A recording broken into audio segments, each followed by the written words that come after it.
Hello and welcome to the lecture Self-Supervised Learning for Computer Vision Application. In this lecture, we are going to introduce self-supervised learning. Then we try to understand what is the framework of self-supervised learning. We define pretext task and we learn contrastive learning as pretext task and non-contrastive learning as pretext task. Then we conclude lecture by defining what are the different downstream tasks for using the self-supervised learning. Self-supervised learning is basically a unsupervised method of training for deep learning models.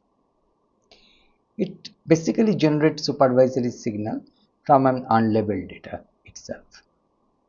So as the name suggests that the labeling information to some extent are being learned from the data itself. That's why the name self-supervised. It leverages the underlying structure within the unlabeled dataset. Now we can say that unsupervised and supervised, if say two unjoined is disjoint, this is self-supervised in between. So all self-supervised techniques are unsupervised learning, but most unsupervised learning doesn't entail the self-supervision. So this is the basic idea, a very naive thing of or naive definition of self-supervised. Let's try to understand in bit depth. In self-supervised learning, the model is trained on a data set without explicit human annotated labels. So there is no human annotated labels. Instead, the supervisory signals are generated from structure or inherent properties of the data. Now, what is the structure of the data? Now, let's take an example. Now, here, this is a example is a grayscale image, and this is a butterfly, and is an object, and this is a dog. This is another dog.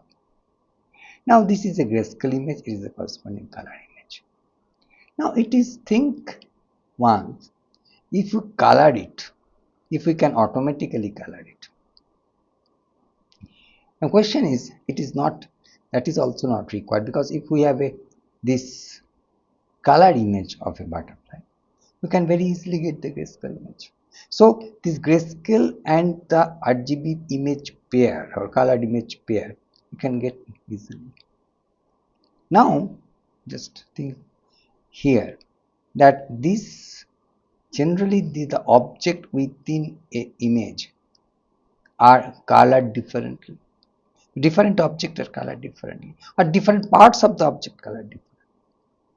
It will give some clue that this particular object or that particular sub-object are different. So just think some semantic segmentation, object detection kind of task. We have a clue. We may not know what is the object or what is the sub-object kind of thing within an image, but we can possibly know what is the basic shape and structure of these sub-objects by this learning, that because they are for different colors. So as a whole, the self-supervised learning is basically three basic steps. One is pretext task. Now this, whatever we discuss, is basically called pretext task. We basically select this kind of colorization kind of. This is a pretext. The system set up a problem where the answer is already known. Now set up a problem, answer is known because we know what is the colorization. If we color it, we know this color. The answer is known, or can be derived from the data. Example, email colorization, predicting the next word in the sentence. Now, representation learning. That by solving the pretext task, we try to solve this. That solving means learning this. A different object or sub-objects are different colors. So, what representation we are learning, or what representation learning is this? We are learning by this colorization task or pretext task, that which object or which sub-object are different, or what are the edges, what are the basic shapes, what are the structures. So some representation, maybe object representation, sub-object representation, or the some kind of contextual orientations or some semantic behaviors we can learn from that, and this is called the representation learning. So by solving the pretext, the model learns useful features or representation of the data. That is representation learning. And fine tuning, it's optional, it may be required. Once trained, the pre-trained model is fine tuned on a data set for downstream task. That is as a whole self-supervised. The example, self-supervised image segmentation using image colorization pretext.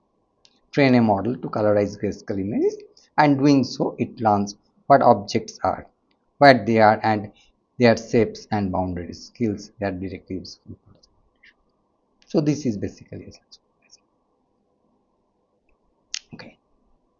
Now can say we can do things. We can understand these things. The general framework consists of two major tasks. One is pretext task. That what we have said.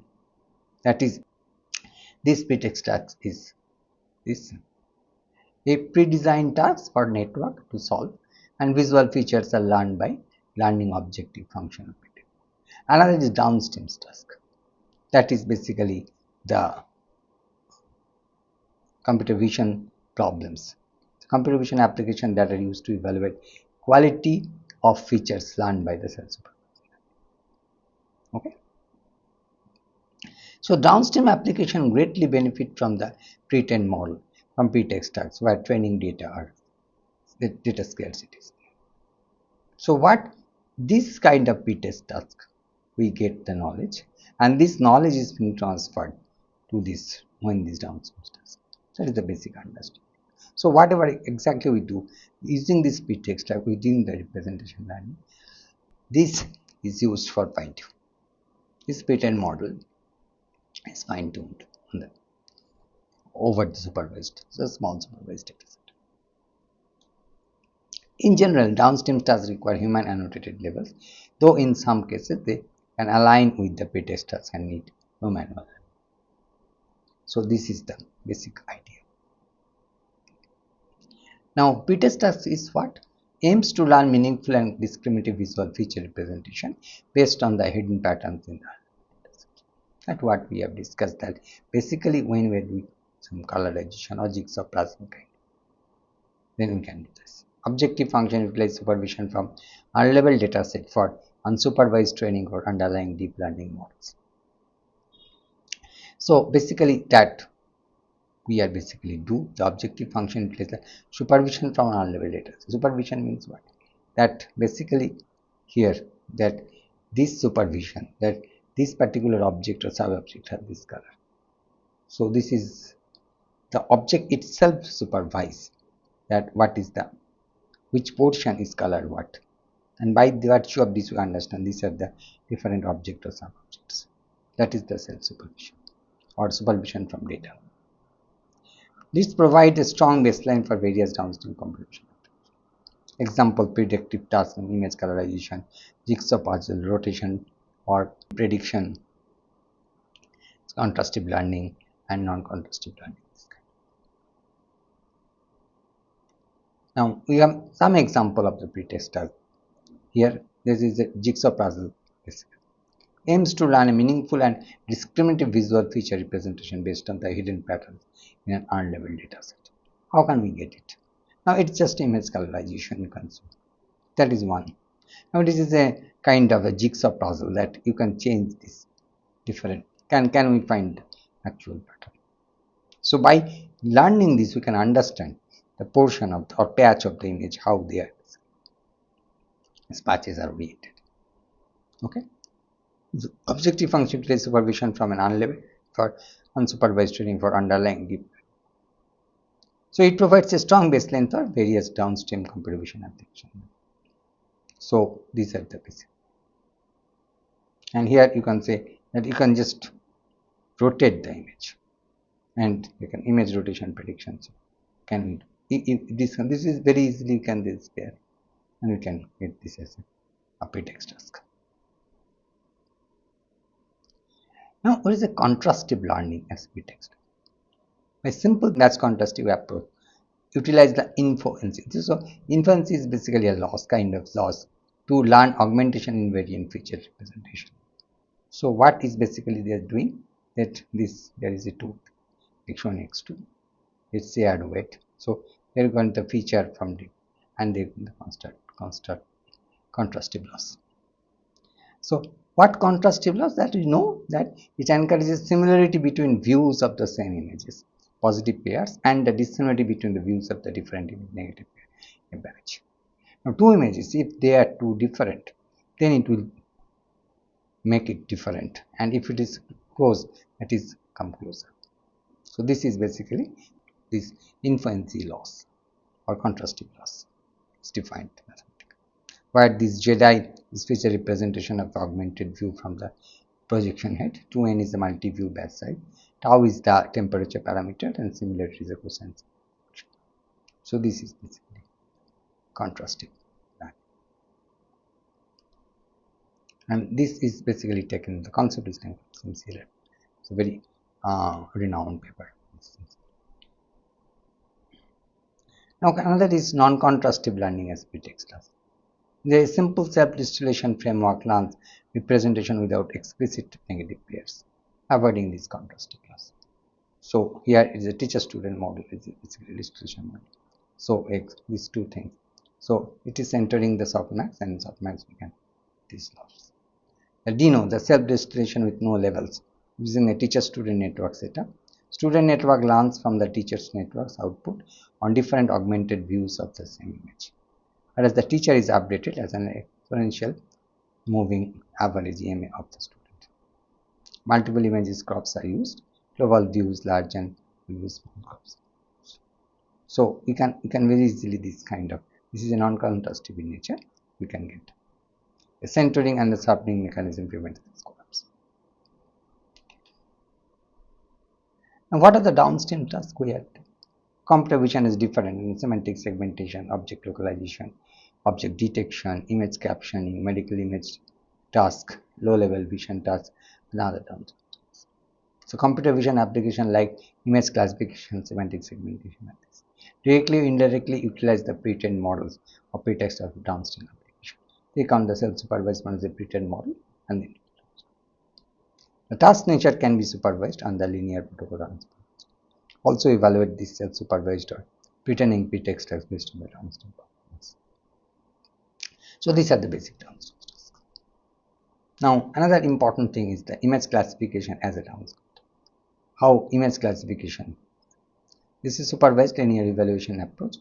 It trains classifier on the top of the frozen pre-trained backbone of self-supervised model with small size level data. So the concept is basically we pretend a self-supervised model, preach this, and then we put a small data set of a small level data set on supervised classification to get this, and we use the cross interval loss. The idea is that when there is a data scarcity, we don't have a big data set for training a big model or very deep model, where we pretend this self-supervised approach and then fine-tune with a smaller supervised approach. So unsupervised clustering approach apply clustering algorithm or k-means on the extract vision using the pretend backbone of the self-supervised. So this is another way of doing this. That instead of this classifier model, k-means clustering knows what we get on the self-supervised these features. So linear evaluation and clustering are widely used for protocol to evaluate self-supervised. So this is image classification. So another is self-supervised end-to-end self-supervised learning. That say this is a single stage training framework where model is trained directly on the target objective without separating pretext and downstream task. Okay.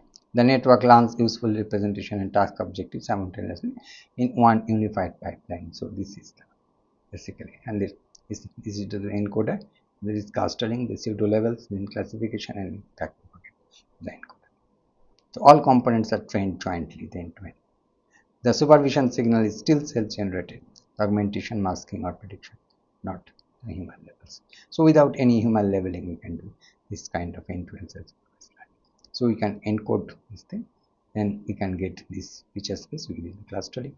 Then you get the pseudo levels. These pseudo levels we can use clustering, and this pseudo level clustering is backward encoded to the more realistic features. So in summary, self-supervised learning enables models to acquire hidden knowledge from a large-scale unlabeled dataset utilized to improve the performance across the various downstream tasks. A two-stage SSL framework to measure task pretext and down.